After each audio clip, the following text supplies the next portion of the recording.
On the morning of April the 12th, 2017, deputies Camacho and McKinley placed under arrest a 10-year-old child with autism. What you're about to see is the video of this incident where he's placed in handcuffs. Giving you that choice. I don't want to be touched by. Unfortunately, that's not an option. Does he have the same rights as an adult? Well, if he's going to be arrested, does he still have the same? I don't want to be touched. Does he need to be told? He doesn't have to be told. He has a right. So not even an adult has a right to be told when they're arrested why? You're so fucking dumb, Mama. Yes, it is. And I'll get a lawyer and we'll take care of this. Yes, I agree. This is for something from months ago we didn't know about.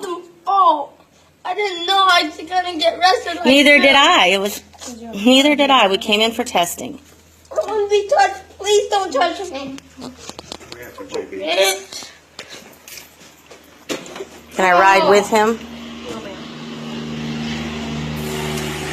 So you really can't tell me as the parent? I know you don't know what's going on. Can you tell me what's going on or have any paperwork that you can show me? I don't know what's going on. Excuse me. Do you have any paperwork or anything you can say to me? I don't know what's going on. I don't understand. No, honey. He has autism. He doesn't know what's going on. He's scared to death. He's 10 years old. I don't know what's fucking going on. I don't either, honey. I don't want to. No. Listen, don't. No. I don't want you to hurt nobody. It's all their fault. I'm sorry, honey. I didn't have nothing to do with this. No, he's not going to be okay. You bringing him to the up here to the jail? An upsetting video, seen by thousands of people, a few even calling for the death of the officers involved. However, in order to understand this incident, we need to go deeper than just the short cell phone video taken by John's mother. The events leading up to the disabled child's arrest started a year earlier. October 18th, 2016.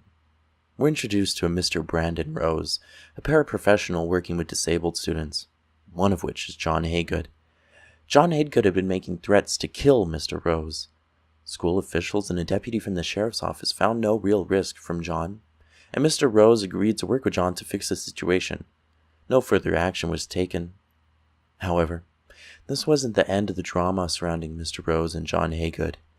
Just a few days later, one of John's fathers made a complaint, alleging that Mr. Rose had pinched his son. Mr. Rose and John's father spoke. Mr. Rose denied ever touching John, while bringing up the issues of John punching and kicking in class. The issue was dropped for the moment, and things died down, until November 2016, when a sheriff's deputy again was called down to the school for a battery complaint. John had been punching, kicking, and scratching Mr. Rose on numerous occasions. John was not responding to timeouts, and so Mr. Rose made the complaint. The sheriff documented the injuries on Mr. Rose, and charges were made against the 10-year-old, stating, John had been given plenty of opportunities to change his behavior, and has not. An arrest request was made and forwarded to the sheriff's office. Fearing an arrest for her son, John's mother did not allow him to attend school. He was placed in Homebound, a school-funded homeschooling alternative. 2017. Nearly a year later, John was required to take tests under school supervision. He had to go back to school. His mother, thinking the warrant and arrests had been forgotten, brought him to the school. Once he arrived to test, John had unlimited time in accordance with disability protocol. Despite this, he began throwing books of the classroom wall and crawling under chairs. An hour and 15 minutes into testing, John said he no longer wished to test and was going to go home. While exiting the building, John and his mother were called into a school office, where John was handcuffed and placed under arrest. This is where the video comes into the picture. Now, there are two ways one could look at the video with this new information. One, John had been very violent and disruptive on multiple occasions, and his parents blamed the school. Unable to change his ways, he was punished for his multiple batteries and faced a just outcome. 2. He was a young child with a mental disability, and Mr. Rose failed to deal with the situation correctly. Getting minor injuries from children is par for the course when working with disabled children. Either way, John's mother tried to keep her son out of jail and defended him to the end, something any mother would do. Eventually, the national spotlight was put on John and the support of thousands of people.